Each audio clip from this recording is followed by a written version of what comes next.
Bien, merci d'avoir patienté une minute. J'ai juste un petit commentaire à vous faire. Excusez-moi. Monsieur Philippe, vous vous êtes conduit comme un malaisé lors des élections municipales. Faut pas confondre, s'il vous plaît, faut pas confondre la culture avec la politique. Vous avez pris en otage les gens par des enfants, par de la jeunesse, par de la jeunesse. Vous n'êtes pas visionnaire.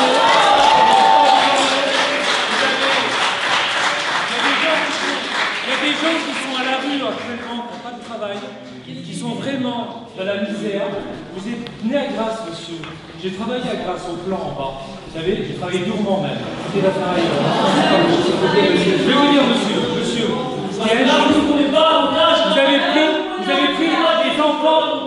Vous avez pris les enfants en bouclier humain pour vos convictions politiques. Ça, c'est inadmissible. C'est inadmissible. Voilà. Merci beaucoup. Vous avez très bien compris, vous avez un sourire. Vous savez, vous peut-être penser à Bernard-Henri Lévy, des fois, qui dit des bêtises. Je dis Marine Le Pen dans son programme politique. Je cautionne Marine Le Pen. Je suis adhérent dans ses convictions. Je suis à 300% d'accord avec elle. Elle est juste, elle est dans le vrai. Quoi que vous en dites. Vive Marine Le Pen. Vive Marine Le Pen.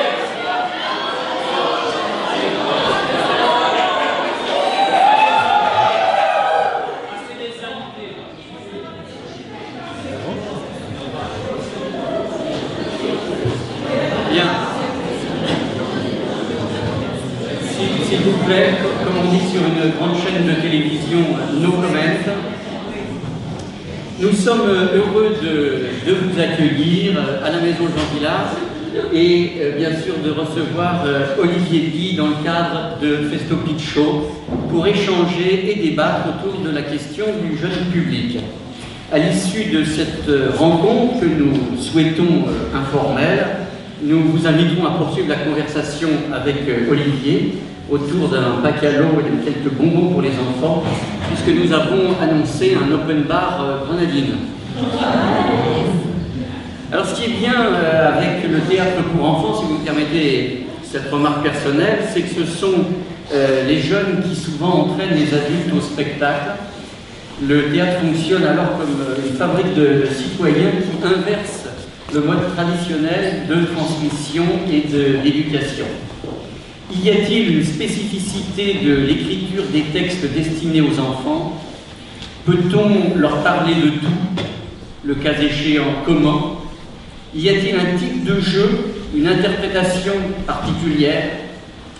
Autant de questions que nous souhaitons aborder ce matin. L'expérience d'Olivier Py, dont la mise en scène, notamment dans la pièce dont certains d'entre vous ont vu la captation ce matin, La jeune fille, le diable et le moulin, convoque par exemple la musique en live avec des musiciens sur scène, le chant, les arts du cirque, les masques, et constitue bien sûr une base significative, me semble-t-il, de réflexion pour mener ensemble donc cet échange.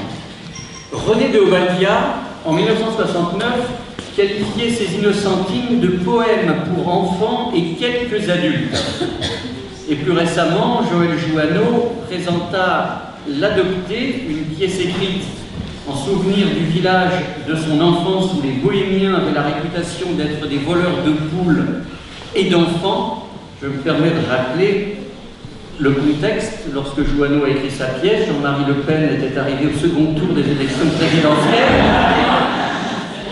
J'ignorais, en préparant ces quelques lignes, à quel point cette référence pourrait trouver d'écho ce matin à Avignon. Il la présentait, dis-je, comme une pièce pour enfants, petits et grands. C'est dire que la frontière entre théâtre pour enfants et théâtre pour adultes peut être fragile. Fabrice Melchior assure d'ailleurs qu'il écrit ses textes depuis l'enfance et non pour l'enfance.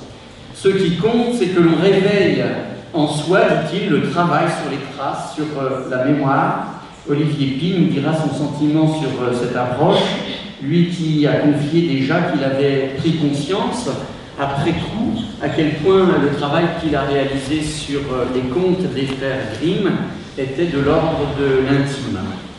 Le théâtre pour jeune public ou pour public jeune est à la mode. Il a le vent en poupe, il est même en plein renouveau. Au moment de certaines vacances scolaires à Paris, je pense notamment aux vacances de Noël, on a pu dénombrer plus de 150 propositions à l'affiche en même temps dans une centaine de lieux. Oubliez les poussiéreuses matinées classiques, souvent sacerdoce douloureux pour les comédiens, les prétextes au chahut pour les enfants, ou encore les spectacles de marionnettes au fond d'espoir. Le ministère de la Culture s'apprête à lancer l'opération La Belle Saison, une série de rendez-vous et de manifestations qui vont s'échelonner de l'été 2014 à la fin 2015 pour accompagner et amplifier les dynamiques artistiques, je cite les propos du ministère, et les initiatives culturelles en direction du jeune public. Les auteurs dramatiques contemporains s'intéressent au secteur, outre ceux que nous avons déjà nommés. On peut penser encore à Joël Pomera, à Dominique Paquet, à Serge Tribus, à Eudes Labrusse, à Philippe Dorin, à Jean-Claude Carrière, à Louis-Charles Sirjac, à Schmitt, évidemment à Olivier, à Suzanne Lebeau, à Novarina maintenant, puis on parlera tout à l'heure. Les éditeurs ont créé des collections dédiées, ce qui confirme qu'il y a un marché et que les enfants, entre nous, sont aussi devenus des petits consommateurs culturels. Quant au directeur de théâtre, donc encouragé, n'est-ce pas, il programme, amplifiant un phénomène qui n'est pas tout nouveau, mais qui est relativement récent et que, pour ma part, je ferai remonter aux années 70. Aux années 70, avec certains précurseurs comme Jacques Lang, qui est en pleine vitesse à Chaillot, par exemple, et puis plus tard, dans les années 90, évidemment, Catherine Anne, par exemple, au Théâtre de l'Est parisien, Olivier Guy, déjà, bien sûr, à l'Odéon. Quant au Festival d'Avignon, l'orientation avait été lancée par Jean Villard lui-même dès 1969, puis poursuivi au début des années 70 par Paul Puot, avant d'être abandonné par les directions suivantes. C'est donc une reprise aujourd'hui à l'initiative d'Olivier Ping, une reprise qui consiste à accorder une place nouvelle au jeune public. Est-ce que, Olivier, pardon d'avoir été si long, tu peux nous dire pourquoi et comment, dans l'édition 2014, les jeunes publics seront chez eux au festival? Merci Rodolphe, comme tu as déjà tout dit, et très très bien, je vais me contenter de répéter ce que tu as dit. Je pense par expérience que le théâtre pour les enfants est un excellent vecteur de démocratisation culturelle. Pour l'avoir fait au Centre dramatique national d'Orléans, puis à l'Odéon, ça ne s'était jamais fait. Il est vrai que par les enfants, on arrive à toucher un public qui ne viendrait pas forcément au théâtre, qui ne reviendra pas forcément, mais enfin, la porte est ouverte et dès qu'il y a du possible au théâtre, il y a aussi de l'avenir. Donc peut-être que certains de ces parents, qui sont venus d'abord pour accompagner les enfants, ont compris que ce théâtre, les théâtres et le festival au mois de juillet est aussi pour eux, et donc peut-être que les enfants ont permis à ce que les mécanismes d'auto-exclusion soient un petit peu moins puissants.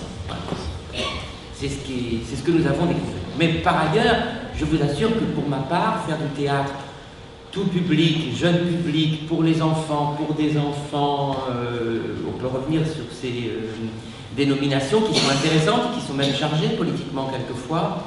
Pour ma part, il ne s'agissait pas du tout d'un geste social, mais simplement du désir, comme l'a très joliment dit Fabrice Melchior, d'écrire depuis l'enfance, c'est-à-dire d'interroger par ce média-là une chose effectivement très intime, puisqu'il s'agit de l'enfance, ma propre enfance, que m'en reste-t-il, comment je dialogue avec elle, quelle est sa part de souffrance aussi. Et j'ai un peu simplement, je dirais, j'ai suivi les contes de Grimm, d'abord parce que ce n'étaient pas des contes pour les enfants, tout au moins en France, ça aurait été différent si j'avais été allemand, mais en France, ce n'était pas des contes pour les enfants, les contes pour les enfants, c'était les contes de Perrault. Et les contes de Perrault sont des contes moraux, qui sont absolument magnifiques, mais ce sont des contes moraux. Moi, je voulais sortir de la parole morale et je voulais retrouver le conte initiatique, ce qui est beaucoup plus clair, en tout cas chez Grimm. Avec l'idée que ce serait une part de mon écriture. Pour vous parler très sincèrement, je pense souvent, en regardant la pile de textes que j'ai édité, que peut-être ceux qui resteront, ce sont ces 3 contes pour les enfants. En tout cas, ceux qui sont le plus joués, c'est sans doute ceux qui me survivront. Et j'en suis content, parce que quand l'école des loisirs, il y a maintenant 25 ans, m'a proposé d'éditer un texte de théâtre pour des enfants, pour les enfants, ça m'a semblé complètement inimaginable. Je ne pensais pas que les enfants puissent le lire. Et puis un jour, je me suis rendu compte qu'il y avait des générations, maintenant des générations, qui avaient eu ce petit livre entre les mains, qui avaient travaillé à l'école. L'édition du théâtre pour les enfants permet aussi d'affirmer, d'aider, d'accompagner le geste du théâtre à l'école, auquel je crois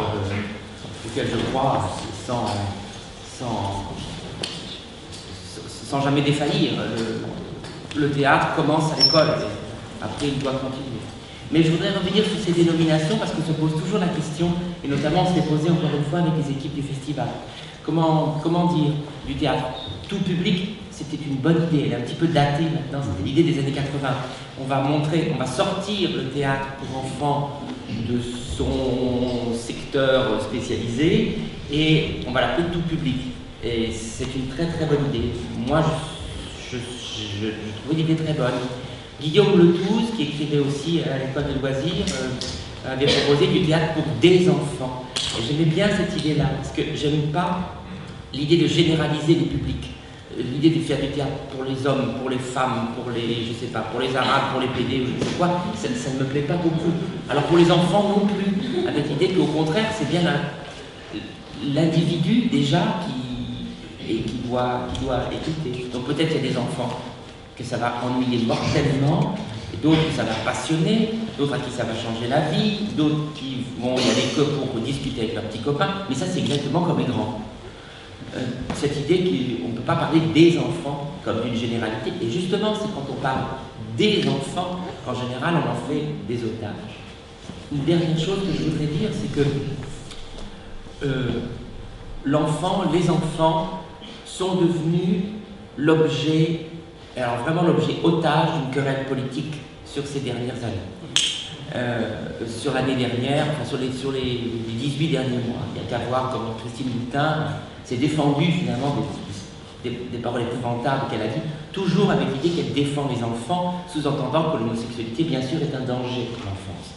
Donc cette idée qui va des déclarations de Poutine, c'est-à-dire j'aime bien les homosexuels, mais attention qu'ils ne touchent pas aux enfants, sous-entendant toujours que la pédophilie est liée à l'homosexualité, cette idée-là est toujours extrêmement présente dans une société qui a peur, et je pense que les forces réactionnaires de la société ont de plus en plus de mal à se définir par rapport au racisme, qui est devenu vraiment insoutenable, y compris pour les gens les plus réactionnaires.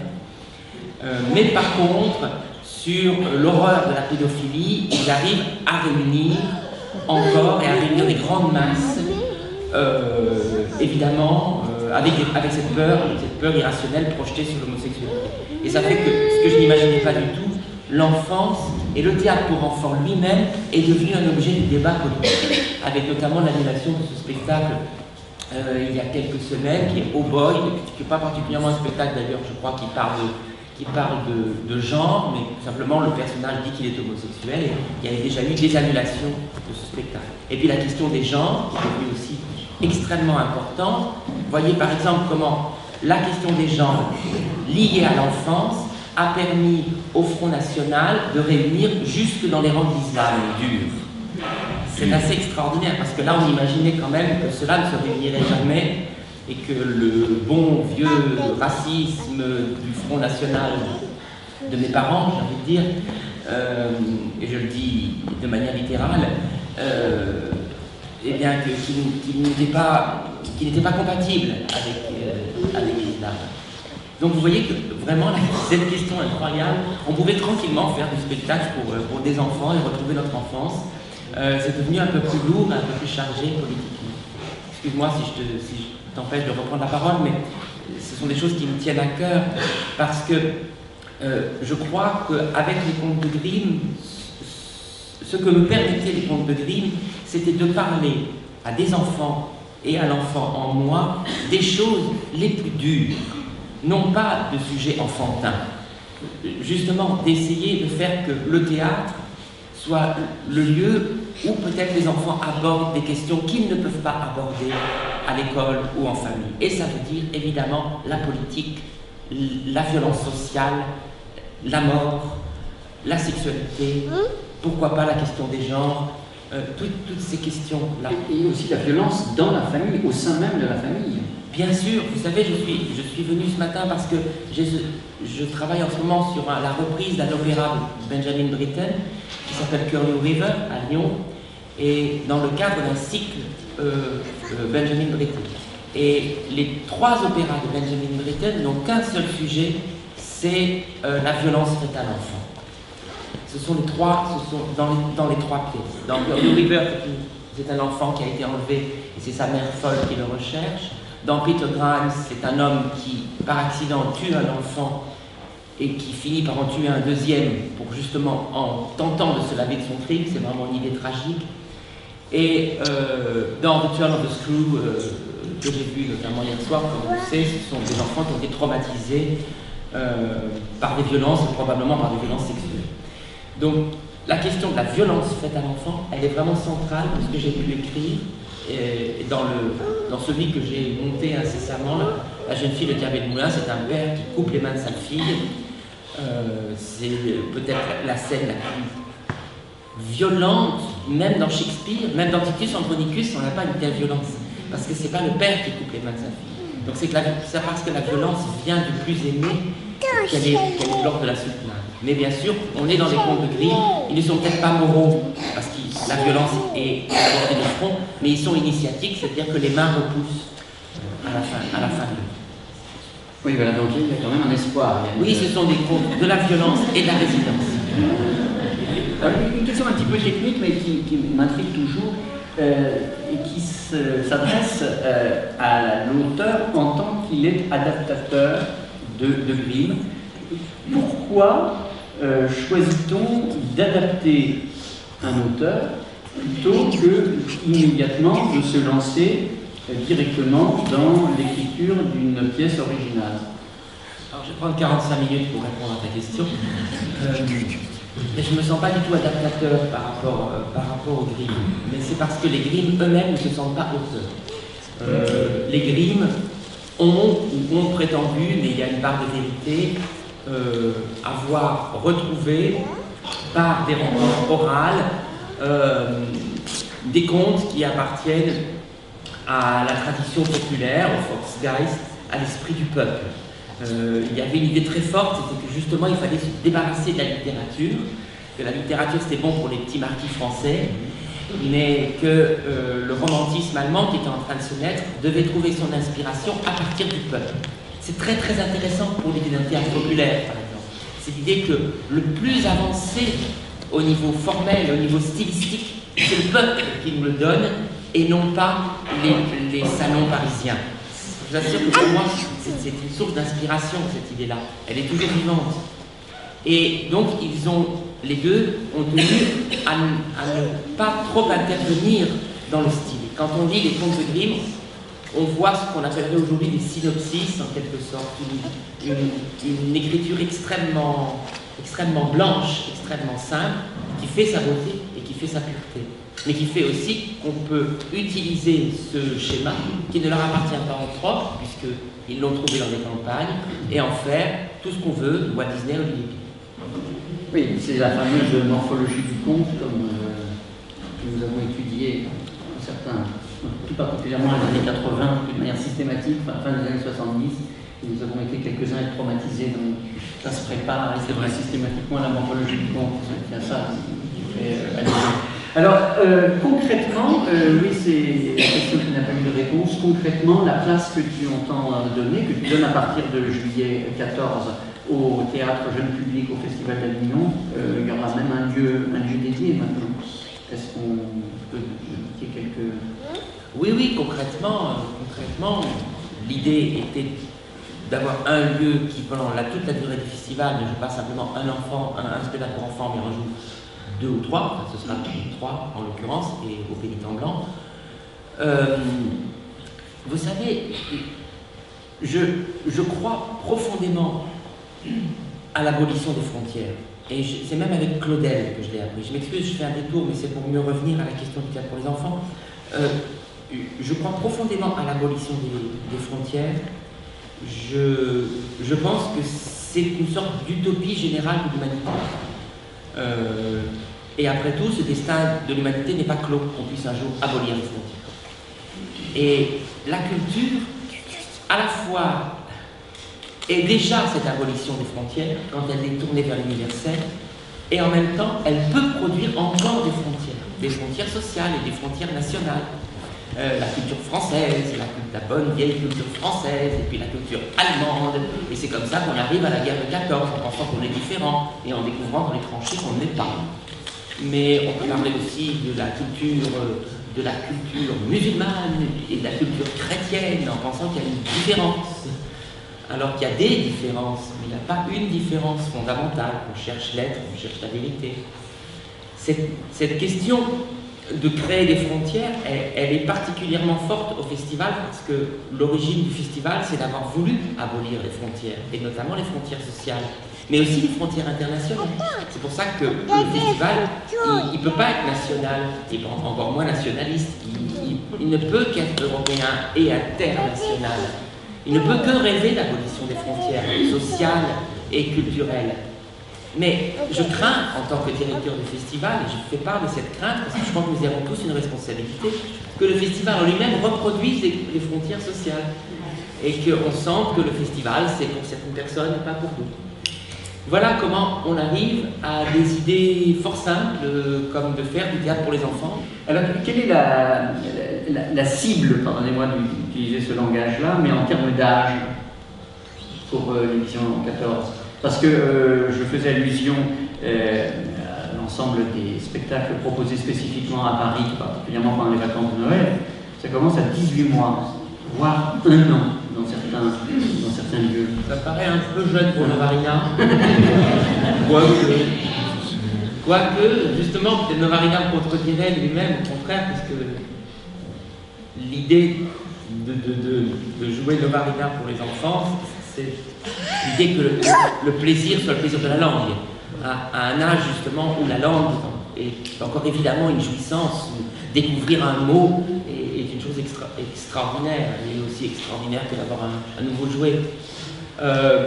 Pour certains spectacles, je dirais d'ailleurs pour la jeune fille, je dirais qu'il faudrait commencer à 6 ou 5 accompagnés. Bon, moi, comme j'ai eu une petite sœur qui a eu 5... Vous savez, j'ai une petite sœur qui a eu 5 ans pendant La Servante et qui a vu toute La Servante.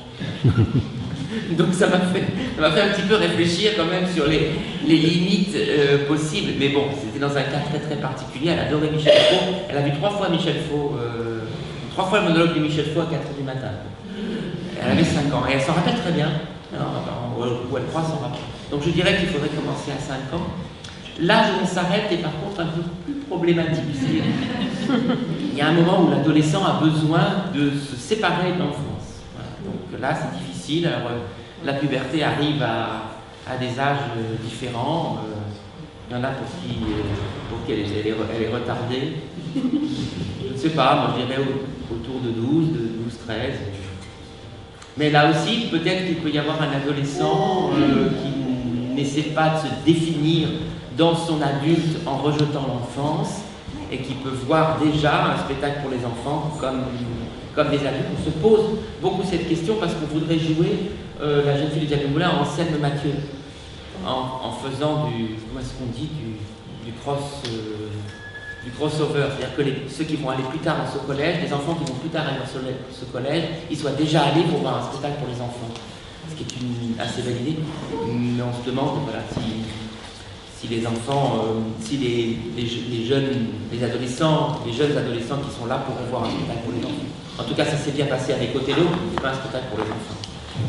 Et alors, quelles sont les autres contraintes c'est la question qu'on pose là vraiment aux professionnels. L'auteur, déjà dit un mot tout à l'heure, mais également le comédien, le directeur d'acteur, le metteur en scène, etc. Quelles sont les contraintes de ce type de public que constituent les enfants? Il y a une espèce de nécessité de brièveté, tu viens de le dire, mais il y en a d'autres. Est-ce qu'on peut établir un panorama? Quand on interroge par exemple les auteurs dramatiques, j'en nommais quelques-uns tout à l'heure, mais certains m'ont confié lors d'enquêtes comme ça que ce qu'ils aimaient bien dans le jeune public, c'est que c'est un public donc par définition neuf, qui n'était pas encore relaté par tous les codes sociaux, par les codes médiatiques, qui n'attendaient pas de voir des vedettes, qui n'avaient pas lu la presse pour savoir avant s'il fallait aller voir le spectacle ou pas, enfin, toutes ces choses-là. Et donc ils avaient l'impression justement de pouvoir rencontrer un vrai public, une espèce de public idéal chez l'enfant. Est-ce que tu t'y retrouves dans ce là? Oui, en partie. Je crois que chaque auteur crée son propre périmètre pour faire du théâtre pour les enfants. Je ne le fais pas en tout cas comme Melchior ou comme Cobra. Moi, je l'ai déjà énoncé en disant que pour moi, le conte, le spectacle ne devait pas être moral et initiatique. Alors déjà, il ne faut pas qu'il soit moral, c'est-à-dire qu'il faut que je m'interdise qu'on puisse y trouver une moralité à mon compte, et même je dois moi me débarrasser d'une part de mes jugements en écrivant ce texte-là, mais aussi il faut qu'il soit initiatique, et ça veut dire qu'il faut que ça finisse bien. Bon, je continue à penser que le happy end est plus subversif que la fin tragique, mais par exemple une pièce où un père coupe les mains de sa fille n'est possible pour moi que si les mains repoussent à la fin, et si on est dans un conte de la résilience. Pour moi, c'est donc une limite éthique. L'idée que je pourrais apporter du désespoir aux enfants est une chose que je ne peux pas assumer, mais je ne sais pas, peut-être que il y a d'autres contes, si vous lisez les contes d'Andersen, par exemple, qui n'hésitent pas à apporter du désespoir aux enfants. Moi, je ne peux pas lire La petite fille aux allumettes, ça m'est totalement... Déjà, je ne peux pas le lire grand, mais alors petit, je ne peux pas le dire, le raconter aux enfants. Donc, voilà quelles étaient mes limites à moi, dans mes limites éthiques, dans le dialogue que je voulais créer avec des enfants. Alors, on va vous donner la parole, si vous le voulez bien. On ne va pas tarder à faire circuler un micro. Si les enfants pouvaient nous participer activement à cet échange, nous dire leurs impressions, notamment sur cette image dont Olivier parlait à l'instant, cette fille qui perd les mains coupées à la hache par son propre père, même si, rassurons donc ceux qui n'ont pas vu la captation ce matin, puisqu'il y a toute la semaine des projections à la Maison Jean Villard que nous vous invitons à venir revoir. Il y a effectivement un magnifique geste poétique. On a l'impression que finalement ces mains repoussent comme des fleurs. Il y a même d'ailleurs une allusion qui est faite, enfin, c'est par analogie aux feuilles qui repoussent, n'est-ce pas? Voilà. C'est-à-dire que, sous ton contrôle bien sûr, mais la morale, c'est que nous ne sommes même pas sensibles au fait que cela arrive finalement à chaque année. Les feuilles tombent et repoussent, c'est le printemps, et qu'on perd le regard d'émerveillement qu'on doit avoir sur le monde. C'est ça à peu près. Oui, pour dire un gros mot, il y a un émerveillement ontologique auquel les personnages arrivent, c'est-à-dire que d'un seul coup, ils disent « Ah, le printemps, c'est quand même un miracle. » L'idée du miracle qui n'appartient plus au surnaturel, mais qui appartient au naturel. Par le naturel comme miracle, le miracle comme naturel. Donc, le plus haut spirituel advient par le trajet particulièrement traumatique. Les contes de Grimm sont en général des contes traumatiques. J'avais fait aussi La vraie fiancée, qui parle beaucoup du travail des enfants, par contre. Ce qu'a fait aussi Benjamin Britten, Benjamin Britten a fait aussi des opéras pour les enfants, dont Le Petit Ramoneur. Et c'est très très beau, parce que Le Petit Ramoneur, c'est comment des petits bourgeois découvrent qu'il y a un petit ramoneur qui est exploité pour ramoner les chevilles. La question du travail des enfants, c'est aussi le cas dans Peter Grimes. Peter Grimes est accusé du crime de cet enfant qui est mort à la pêche parce qu'il avait un apprenti, mais en réalité c'est toute la société qui se sent coupable d'accepter le travail des enfants. Et le travail des enfants, je ne suis pas certain que cette qualité soit si loin de nous, puisque nous portons tous des habits qui sont faits en Chine, nous vivons avec des objets faits en Chine, donc nous ne savons pas très exactement qui les ont faits. Donc cette question de la violence faite aux enfants par le travail, c'est-à-dire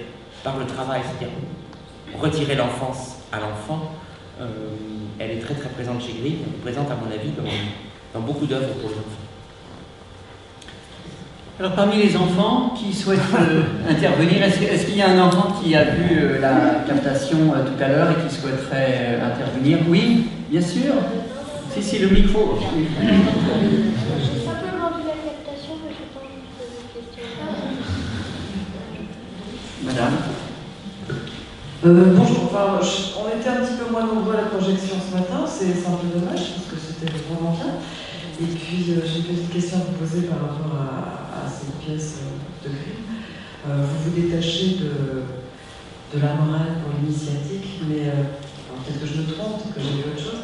Il me semble que vous rapprochez beaucoup du public, l'ange, le sacrifice du père, qui a quand même quelques résonances ailleurs dans d'autres textes. Voilà, alors peut-être que je me trompe, mais si vous pouvez peut-être m'éclairer. J'ai pas compris, je me rapproche de...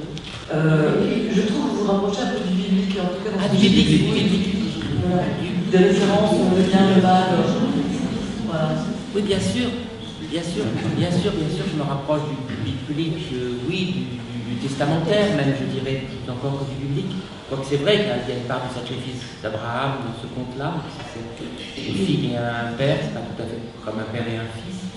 Mais c'est vrai, bien évidemment.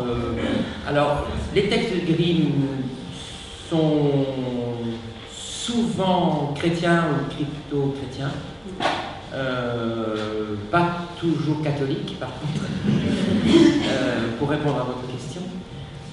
Oui, par ailleurs, comme il se trouve que moi, la foi et la lecture de l'Ancien et du Nouveau Testament, c'est ce qui m'a débarrassé de la morale bourgeoise. Je ne suis pas Christine Boutin, comme vous avez pu le constater. C'est justement le spirituel, et notamment dans les textes testamentaires, qui m'a permis de me débarrasser définitivement de la morale du contenu, fais pas ci, fais pas ça c'est pas bien, ça c'est bien, ça c'est pas bien, etc. Je crois que ce que nous apprend justement l'Évangile, je ne suis pas là pour parler de l'Évangile, mais c'est justement de ne pas juger. Et moi, il y a un autre Évangile, c'est un cinquième Évangile que j'ai appris, c'est celui de la décentralisation, et qui m'a appris à ne pas juger, mais à faire. Voilà, faire des spectacles, ne pas juger ceux des autres. C'est pas toujours facile quand on est directeur du Festival d'Avignon, mais je vous assure que le meilleur moyen de ne pas juger, c'est de faire. Je crois que c'est exactement ça aussi, le rapport entre le moral et l'initiatique. Le personnage initiatique est héroïque en cela que, en dépit de son traumatisme, et nous en avons tous, il va quand même faire ce qu'il a à faire. Il va quand même aller sur le chemin. Le plus fou dans cette histoire, c'est qu'elle a les mains coupées, cet enfant, par son père, et il lui dit, bah écoute, c'est pas grave, parce qu'on a gagné de l'argent, puis tu vas vivre ici. Il lui propose une vie bourgeoise. Il propose, avec l'argent, de recouvrir la souffrance initiale. Et elle, c'est le moment le plus bouleversant, elle dit, non, il faut que je parte. Je sais pas où je vais, mais c'est pas grave, je vais. Vraiment, et elle ne juge jamais son père. Elle dit, vous me faites mal, mais elle ne juge pas son père. Et elle ne juge pas son père parce qu'elle a la force d'agir. Elle est la vie. Elle est la vie qui va. Et cette sainteté de l'action, elle est très très présente dans la plupart des contes et dans ceux que j'ai choisis, notamment dans ceux à condition de définir encore l'action. Et qui est dans la rupture, dans la rupture, et propose une image extrêmement noire, je le disais trop rapidement tout à l'heure, de la famille. Est-ce qu'on peut insister sur ce point? Non, parce que, là encore, nous sommes quelques-uns à avoir été élevés au biberon avec « famille, je vous aime », etc. Enfin, voilà, on se fait bâtard, etc. Là, on retrouve tout ça autrement, mais que ce soit dans l'un ou l'autre conte, encore une fois, l'image de la famille est terrible. aussi bien entre le père et les fils pour l'un des contes, ou le père et la fille dans l'autre, ou bien au sein même de la fratrie. Mais c'est horrible la famille, c'est les violences, que ce soit chez les Grecs, que ce soit dans certains textes de la Bible, dans les textes de la Bible, que ce soit dans les contes de Grimm, la famille c'est le lieu même de la violence. La vie c'est quitter la famille, la vie c'est sortir des valeurs familiales, la vie c'est dépasser son clan, c'est aller au-delà du national. Quand il y a une idée de la famille, il y a toujours derrière une idée du clan, de la communauté et du national et du nationalisme. C'est pourquoi je crois que les idées qui rapprochent, ceux qui rapprochent les valeurs familiales, j'aime bien les valeurs, mais j'aime pas trop le familial, ceux qui rapprochent les valeurs familiales qu'on peut trouver dans les évangiles se trompent absolument. Le Christ n'a pas fondé de famille et a passé son temps à dire « ce n'est pas eux ma famille, c'est tous ». C'est ça que le Christ est venu nous dire, c'est justement de sortir des valeurs familiales, des valeurs communautaires, des valeurs nationales, des valeurs claniques. Justement, c'est tout le contraire. Suivre le Christ, c'est tout le contraire des valeurs familiales. Les valeurs familiales, ce sont des valeurs bourgeoises, des valeurs repliées sur elles-mêmes, et derrière, il y a les valeurs nationales. Et l'enfant, là, vraiment sert d'otage à des valeurs qui sont juste des valeurs de repli sur soi, et qui sont le contraire profondément le contraire de ce que dit l'Évangile. On parle de cellules familiales, ou cellules à une connotation d'enfermement qui est évidente. Madame? Je voulais juste une simple curiosité. Est-ce que pour cette lecture de Grimm si forte et si poétique que vous nous avez donnée, est-ce que vous avez tenu compte également des sources littéraires des Grimm? Non, je ne peux pas vous dire que je l'ai fait parce que j'ai écrit cette pièce, je pense que j'avais 21 ou 22 ans. J'avais assez peu de culture. Elle est venue plus tard sur le romantisme allemand, notamment les textes fondateurs du romantisme allemand. Je n'avais pas lu Novalis ni Schlegel quand j'ai écrit. Je ne connaissais même pas vraiment le romantisme allemand. Je croyais connaître, mais je le connaissais comme tous les Français très mal.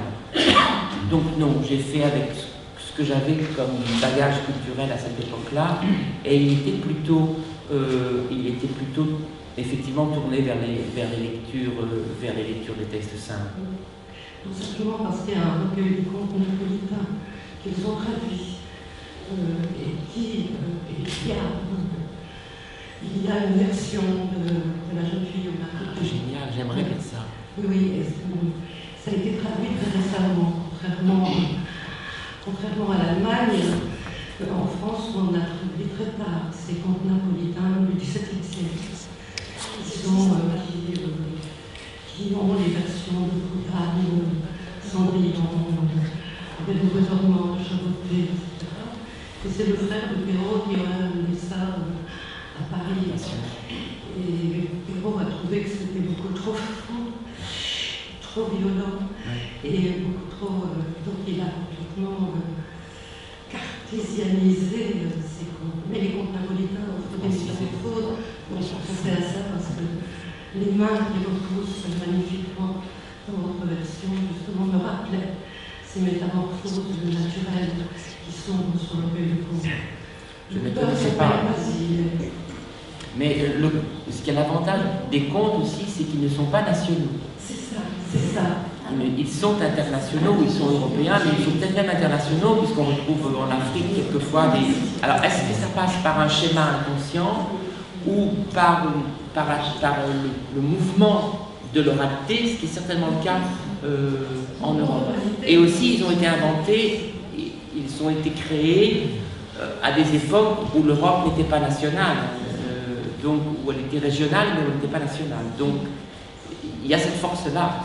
Donc, il désigne l'universel. Merci pour votre intervention. Une autre question? Moi, je voulais revenir sur l'idée de la famille, justement. Et j'avais l'impression, justement, que la dernière image de la famille avec ce couple du roi et de la reine, passé par la souffrance, justement, redonner une belle image de l'union et un beau lien à cet homme et à cette femme. Et que justement, le fait d'être passé par tous ces drames redonner un bel élan à l'unité familiale? Eh bien, je ne sais pas, parce que ce qui est important, c'est pas tellement la question de l'unité familiale, la question de valeur familiale, c'est comment nous qui sommes des enfants, nous pouvons un jour être pères, nous qui sommes des enfants, nous pouvons un jour être mères, nous qui sommes des hommes, nous pouvons être aussi mères et pères, nous qui sommes des femmes, nous pouvons aussi donner de l'amour paternel et de l'amour maternel. Un enfant a besoin d'amour paternel et d'amour maternel. J'ai évidemment le souhait que tous les enfants le découvrent, qu'ils aient un père, qu'ils aient une mère, qu'ils en aient deux, qu'ils en aient trois. Ils peuvent aussi avoir un père et une mère hétérosexuels et ne pas avoir d'amour paternel, ne pas avoir d'amour maternel. Donc l'important, c'est cette force-là qui est la force vitale pour que l'enfant se développe et pour que l'enfant quitte l'enfance. Nous sommes, nous, adultes, toujours dans cet étrange paradoxe d'aimer l'enfant, d'aimer l'enfance et en même temps d'essayer de montrer aux enfants qu'il va falloir qu'ils apprennent à sortir de l'enfance.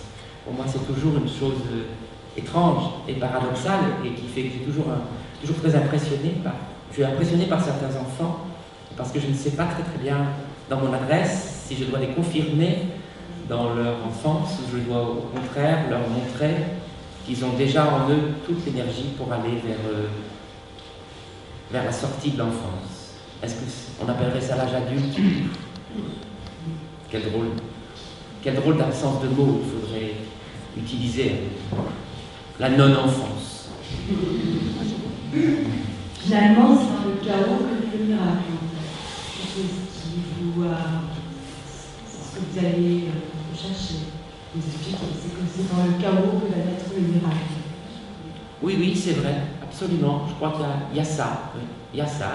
Il y a l'acceptation de la violence du monde, il y a l'acceptation de la violence de la vie, donc de la mort. Et par là, l'émerveillement. Je ne suis pas certain que le chaos du monde s'oppose non plus à l'ordre. L'ordre et le désordre vivent ensemble comme un même ordre supérieur. Il y a cette phrase de Claudel qui dit que ce sont des choses qui s'accordent suffisamment pour discorder. C'est notre regard, simplement. Le seul ordre qui existe, c'est notre regard. Et je crois que Dieu nous demande de créer le monde avec lui. C'est pour ça qu'il a toujours l'air un peu chaotique, ce monde, puisque nous avons une part de responsabilité, et puis nous ne l'avons pas assumée, nous ne l'avons pas faite. Mais je crois que c'est ça, vraiment, le rapport qu'on devrait avoir à Dieu, c'est de comprendre qu'il nous demande de co-créer la réalité. C'est pour ça que le théâtre est un lieu d'expérimentation intéressant. Oui, d'où notre responsabilité permanente. Je voulais simplement relever un paradoxe qui vient rajouter au paradoxe qu'on a vu, c'est qu'on n'aime pas beaucoup actuellement, enfin, on se méfie, il y a une méfiance des mots éducation, or, pareil, or ce mot-là contient exactement tout ce dont on a parlé, c'est-à-dire c'est conduire hors de, c'est chasser. Et on pourrait dire des bons parents chassent leur enfant, le conduisent hors du noyau familial. Voilà, juste. C'est un paradoxe de qualité. L'enfant, c'est un lieu pour être enfant, mais il faut aussi que de ce lieu, il soit chassé par une force qui est aussi une force spirituelle. C'est bien difficile d'être parent. Je ne le suis pas personnellement, j'ai le plus grand respect parce que je trouve ça bien difficile. Madame. Oui, bonjour. Moi, je voulais revenir sur le jeune public en général. J'ai découvert la même chose qui m'effraie en devenant maman. C'est que je ne peux pas sortir avec ma fille sauf si elle est spécifiquement invitée avec tout public à partir de tel âge, etc. Le seul moment où je peux vraiment l'emmener voir un spectacle en me disant celui-là peut le voir, quel que soit le public auquel il est adressé, c'est quand tu vas voir dans des festivals de théâtre de rue où les cultures spécifiques sont habitués au mouvement du public, etc., etc. Donc un enfant ne dérange pas la salle, donc peut réagir à ce qu'il voit, même si le spectacle n'est pas spécifiquement adressé à l'enfant. Et moi, ça m'effraie de ne pas pouvoir vivre avec ma fille des sorties culturelles parce qu'elle n'y est pas spécifiquement invitée, alors que je sens que des fois, elle peut vraiment accepter un spectacle qui ne lui est pas adressé. Elle a quel âge? Elle a 3 ans. Elle a 3 ans et c'est... Voilà. Donc je me demande s'il n'y a pas des choses aussi à inventer dans la façon d'attendre l'enfant dans la salle de ce théâtre. Olivier, est-ce qu'on peut répondre à... Personnellement, je serais très très mal à l'aise s'il y avait un enfant de 3 ans. Je serais très très mal à l'aise, pas simplement pour la salle, mais aussi pour lui. Je pense qu'il ne s'adresse pas à un enfant de 3 ans. Je vous le dis comme ça, comme je le ressens. Mais sur d'autres spectacles, comme je vous l'ai dit, j'ai fait au moins cette expérience avec ma petite sœur, parce que je n'ai pas d'enfant, mais qu'à 5 ou 6 ans, je l'ai emmené dans des spectacles vraiment pour adultes et en osant l'emmener dans des spectacles qui n'étaient vraiment pas pour les enfants, où elle voulait voir des choses assez dures ou assez choquantes, et ça s'est bien passé. 3 ans, c'est quand même petit. Il ne faut pas oublier aussi que pour l'enfant, ça je l'ai beaucoup vu, ça m'a beaucoup intéressé, pour l'enfant, le dispositif lui-même, la salle elle-même est impressionnante. La foule elle-même est impressionnante. Le noir, la foule, au-delà de l'objet spectaculaire, le dispositif social est déjà une chose forte. Et puis, quand je vois les petits qui viennent voir la jeune fille de Diable et Moulin, j'ai aussi une émotion particulière parce que je pense que dans la très très grande majorité des cas, c'est leur premier spectacle. C'est le spectacle initial. Donc on est peut-être à l'origine de la vocation d'un spectateur. Ou non.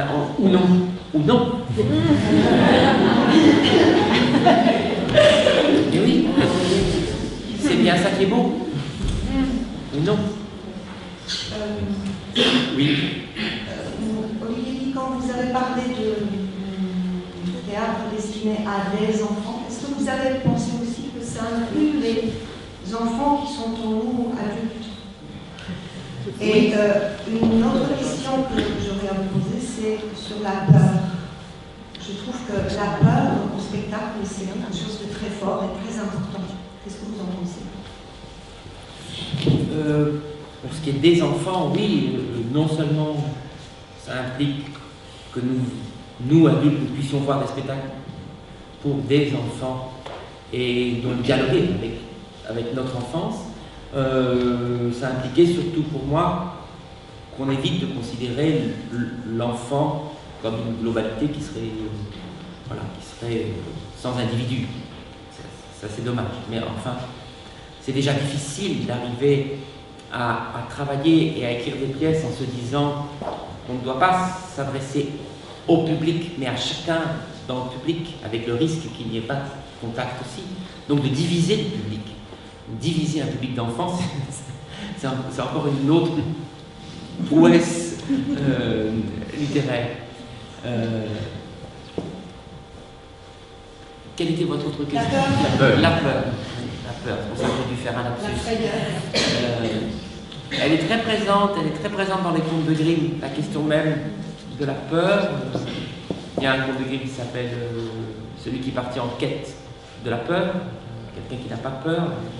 Le garçon qui ne connaissait pas la peur. Le garçon qui ne connaissait pas la peur. Je l'avais repris d'ailleurs, ça dans La vraie fiancée, j'avais repris le personnage. C'est aussi d'ailleurs le personnage de Siegfried dans le Ring. L'influence des Grimm chez Wagner est considérable. Donc la question de la peur, elle est que l'enfant devrait faire un apprentissage de la peur, mais aussi de la métaphore. En quelque sorte du langage. C'est-à-dire que le langage, la possibilité du langage devrait lui apparaître comme la réponse à la peur. La formulation devrait lui apparaître comme une réponse à la peur. Et c'est là que l'œuvre littéraire, puisqu'elle est là, est déjà en soi une réponse à la peur, puisqu'elle est de l'ordre de la formulation de la métaphore, de la métaphorisation. Merci.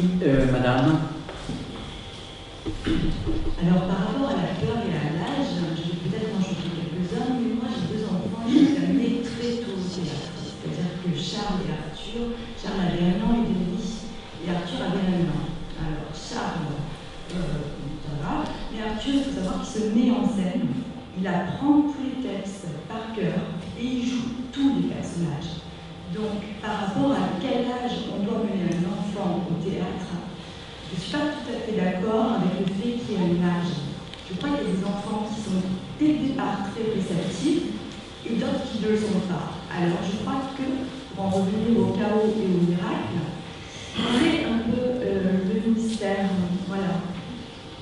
Pour vous dire mon sentiment par rapport à l'âge. Et la peur justement de mener ou pas aborder des sujets ou ne pas les aborder. C'est là que la médiation des parents ou des enseignants est très intéressante. Moi, j'ai tendance à préférer les représentations sans parents, c'est-à-dire les scolaires. C'est-à-dire que les enfants sont plus entre eux. Il y a un enseignant qui est là, qui a établi une médiation, qui quelquefois d'ailleurs a fait un travail sur le texte, etc. C'est vraiment formidable quand les enfants ont pu déjà travailler sur le texte, voir le travailler entre eux. Vraiment, ça fait des représentations extraordinaires. Quand ils connaissent déjà l'histoire, ça fait des représentations extraordinaires. Mais c'est plus fort, parce que c'est plus fort quand ils sont entre eux, parce qu'ils font aussi l'apprentissage du lien social qu'il y a à l'intérieur d'une salle. Et ils ne transportent pas la cellule familiale à l'intérieur du spectacle. Et ça, c'est le grand monde déjà, aller dans une salle. Merci. Madame, juste derrière. Il y a des expériences tentées depuis plusieurs années de lire et faire un livre dans les écoles. Donc il y a des intervenants, lecteurs et lectrices qui ne sont pas nécessairement des professionnels. Moi je ne suis pas du tout une professionnelle du conte, mais sur mon classe par exemple. Donc nous intervenons dans l'école primaire et l'école élémentaire. Et je pense que ça serait peut-être intéressant d'avoir dans l'année un chemin qui nous mène vers le festival des enfants ou des enfants adultes ou des enfants quel que soit leur âge. Voilà. C'est une expérience qui est assez passionnante et qui peut être reprise à tous les niveaux. Voilà. Dans l'année, on peut préparer quelque chose qui nous mène vers ce chemin vers le but festival. Oui, je vous remercie, c'est une très bonne piste. Moi, je crois effectivement que la lecture est aussi une chose, un apprentissage à créer. La lecture par les enfants, mais aussi la lecture aux enfants. On fait beaucoup de choses là-dessus au Centre dramatique national d'Orléans, notamment, où on n'avait pas l'énergie de transporter forcément des spectacles, des acteurs, etc. Donc on pouvait comme ça, au moins transporter des textes et organiser la lecture, l'écoute de la lecture. C'est une très très bonne piste. Oui, Madame. Je voulais rebondir en fait sur le sujet d'avant, sur la question des enfants dans la salle, et des enfants et avec les parents. Juste pour dire quand même que, justement, toujours dans le même sujet de ce matin, quand on aborde des sujets difficiles, je trouve que quand il y a des salles avec parents et enfants, c'est aussi, il y a la médiation avant, mais il y a tout ce qui se passe après. Et je trouve que c'est aussi important que les enfants puissent partager avec leurs parents. Et moi, qui ai une expérience de programmation jeune public depuis pas mal d'années sur Avignon, on adore, quand on a fait des scolaires, et on observe, que de retrouver les enfants le soir, ou le samedi, le week-end, qui ont tiré leurs parents pour leur dire on a envie de partager avec vous le spectacle qu'on a vu à l'école. Voilà. Je trouve que c'est aussi très important la relation parents-enfants. Et puis juste, je voulais répondre sur la question des âges, parce que je me sens un peu responsable parfois, effectivement, de proposer des spectacles pour les très jeunes. Il y a une très forte demande, effet de mode. En tout cas, il y a une demande des crèches et des jeunes parents. Et dans ces cas-là, on est sûrement dans un entreprise, mais on a des propositions qui sont complètement adaptées en termes techniques, de temps, d'espace, de dispositifs aussi, qui permettent d'accueillir les tout petits dans les salles et sur des spectacles qui sont pas forcément forcément narratif, mais sensoriel en tous les cas, donc c'est une expérience partagée avec les adultes qui les accompagnent. Merci, ce serait très intéressant de faire effectivement des spectacles pour les tout petits, pour les moins de 5 ans, ce serait vraiment très très intéressant de faire ça. Et puis d'autre part, il est possible aussi, puisque j'ai dit beaucoup de mal de la famille, j'aime les valeurs, et j'aime la famille, mais j'aime pas les valeurs familiales. Mais peut-être que c'est aussi des moments qui sont bons aussi pour l'intersubjectif familial, d'aller ensemble au théâtre. Voilà, si je ne suis pas allé beaucoup au théâtre quand j'étais petit, parce que mes parents n'allaient pas au théâtre, j'allais au cirque de temps en temps avec ma mère, c'est peut-être des moments où j'étais plus heureux. Donc c'est vrai que la violence familiale, le non-dit, peut s'exprimer aussi dans un cadre qui n'est pas que thérapeutique, qui est simplement festif, mais peut aussi vivre par ces spectacles-là. Madame. Moi, je pense qu'on a une grande responsabilité quand on crée des spectacles pour les enfants, et plus ils sont petits, et plus on doit faire attention à ce qu'on dit et à se demander comment ils reçoivent. Et je pense que l'accompagnement avant et après est absolument nécessaire, surtout sur des contes comme Les Grimm, des contes merveilleux, où nous, en tant qu'adultes, on y voit des symboliques. Est-ce que les enfants voient la même chose? Comment ils ont reçu ça? On ne peut pas les laisser partir et avec des choses qu'ils auraient entendues à leur manière, qu'il faudrait repréciser avec eux. Enfin, des peurs, certainement beaucoup de peurs. C'est une époque où on racontait, où pour élever des enfants, on leur faisait peur. C'est-à-dire que si tu t'endors pas, il y a monsieur Croque-Mitaine qui va venir te manger. On a changé un peu aujourd'hui. Oui, peut-être que ce ne sont pas aussi les mêmes peurs, celles des adultes et celles des enfants. En vous écoutant, une très courte anecdote, de jeunes parents qui étaient absolument terrorisés parce que leur fille souhaitait écouter l'histoire de la chèvre de M. Seguin. Et il y a eu tout un débat entre les parents, avec les grands-parents, etc., en disant mais c'est terrible, elle va être traumatisée, c'est terrible, etc. Et en plus, c'était l'interprétation que vous connaissez tous extraordinaire de Fernandel. Et n'est-ce pas, et à la fin, lorsque le loup, n'est-ce pas, se jette sur la chèvre et le loup la mangea, donc toute la famille était autour de la petite fille terrorisée en imaginant que ça y est, elle allait être traumatisée. Et elle s'est tournée vers tout le monde avec un grand sourire et elle a dit mais il a dû se régaler. C'est authentique. Monsieur? Oui, c'est pour le plaisir de raconter une bêtise, mais dans la jeune fille de Jacques Moulin, oui, le jardinier décide de ne pas tuer l'enfant, mais de tuer une biche à la place. Donc il dit non, je ne ferai pas ça, je tuerai une biche à la place. Et vraiment, un soir sur 10, il y a un gosse qui dit non, pas la biche. C'est vrai que l'animal est innocent par rapport au petit frère et à la petite sœur qui aiment l'animal est tout à fait innocent. C'est l'injustice totale. Monsieur?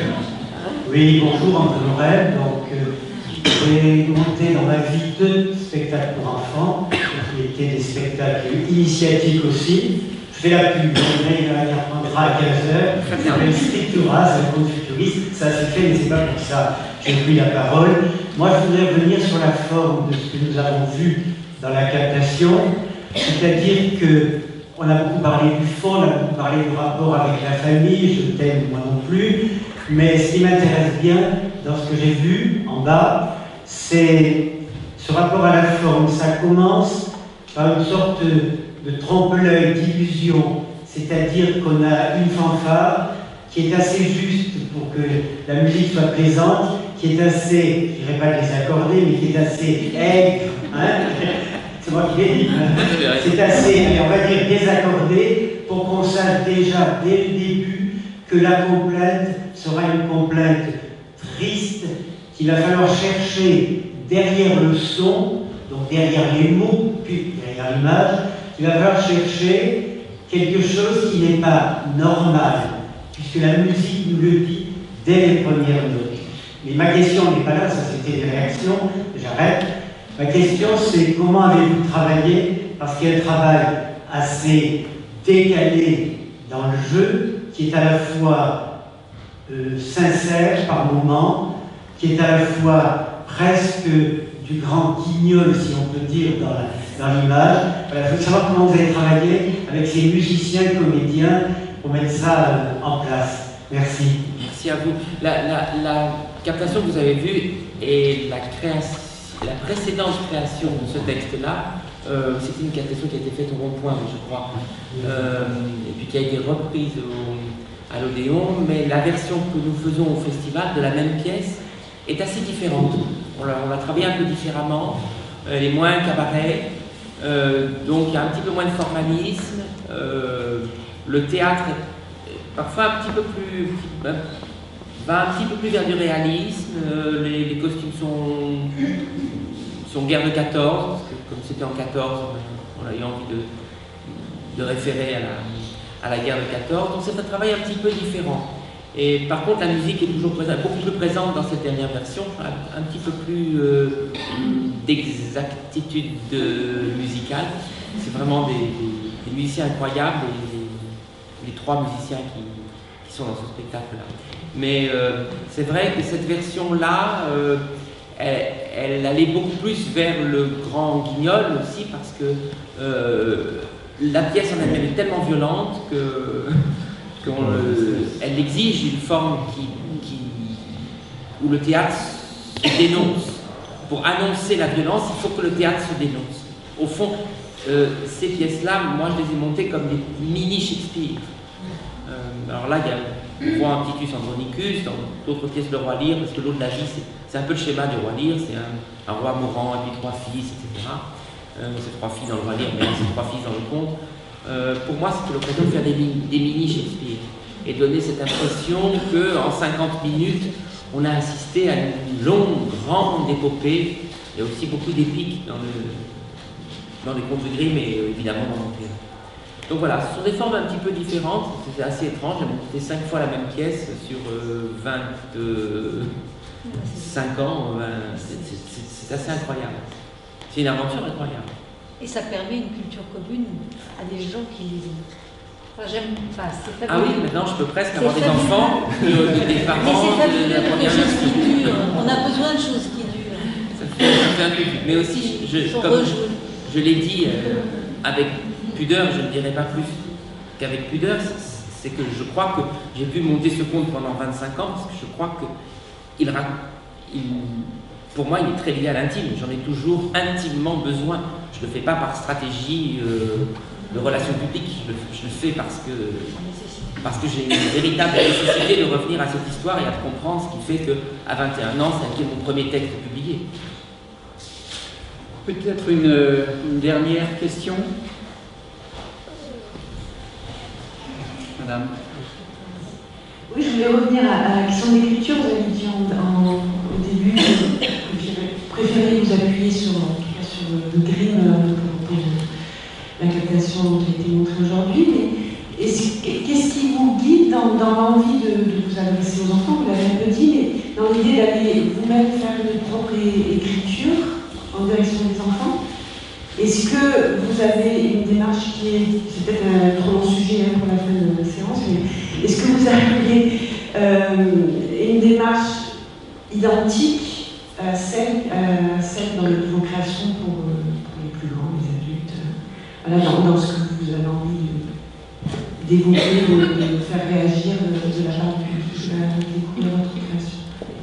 Oui, donc il faut que je fasse une réponse en forme de conclusion. Oui, bien sûr, c'est le même travail, c'est tout simplement le travail du poète. Les contes de Grimm, c'est une architecture, donc dans les pièces, les 3 pièces que j'ai adaptées, je voulais en faire un par an, j'en aurais fait 25 à cette heure, mais j'en ai fait que 3, j'en ferai peut-être un 4e, finalement, c'est peut-être parce que c'est très essentiel que je mets beaucoup de temps, mais il n'y a pas un mot, à vrai dire, des Grimm, puisque dans les Grimm, il y a très peu de dialogue, ou presque aucun, donc on a une très très grande liberté, justement en suivant ce schéma qu'on sait extrêmement puissant, et donc il est puissant et il va nous guider, en tant que poète, il va nous guider vers une parole qui n'est pas toujours facile à accoucher. Donc oui, pleinement, écrire pour les enfants, c'est comme écrire pour les grands, mais c'est comme écrire pour les grands avec beaucoup plus de danger, beaucoup plus d'exigences. On a, je pense, pas le droit à l'erreur. On doit être à la fois la question et la réponse. Pour les parents, pour les grands, on pourrait être seulement des fourbisseurs de questions. On me dit souvent ça, nous les gens de théâtre. Vous savez, moi, j'apporte des questions. Voilà, ce sont que des questions. Bon, mais c'est peut-être l'enfant en moi qui ne peut pas se contenter de questions et qui a besoin aussi de réponses. L'art en soi est une réponse, si ce n'est la réponse. La réponse, c'est le sens. Ça, c'est une bonne. Voilà, c'est le bon.